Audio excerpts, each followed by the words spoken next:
These are the people who have the grim task of sifting through the charred wreckage of Northern California's Camp Fire for human remains. They're seeking clues to the fate of more than 1,200 people who are unaccounted for after the state's deadliest and most destructive wildfire. They are depending on us to find their loved one. A friend of mine from the gym, I haven't been able to get in touch with him. His phone's out.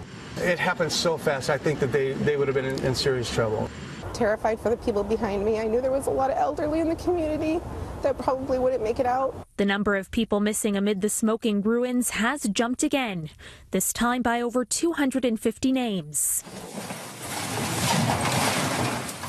It's a painstaking process, moving mounds of metal in hopes of finding any trace of a body. We have so much ground to cover, so many homes to deal with. Photographer Terry Sylvester has been following search and rescue teams in the town of Paradise and says the cadaver dogs are overwhelmed. Normally when they respond to a fire, it would be a fire in a single house. Now the dogs' noses are dealing with sort of sensory overload. But why are so many people still listed as missing? Authorities are struggling to provide loved ones with answers. Oh my gosh, look at all these houses are gone.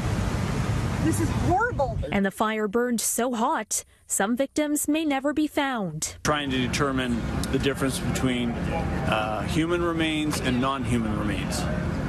Because it can be extremely difficult in these fires to make that differentiation. Forensic anthropologists are on the ground to help identify the remains of those who could not escape. The total number of human remains located and recovered at this point is more than 70.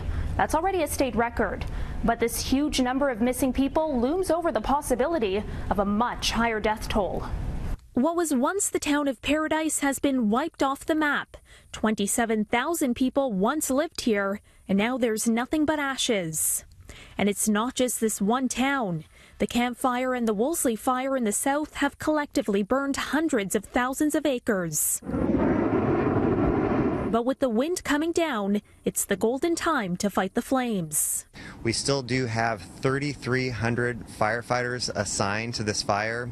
And with that change in weather that we've seen, if that pattern continues, we should expect to see those containment numbers rise and the number of firefighters decrease.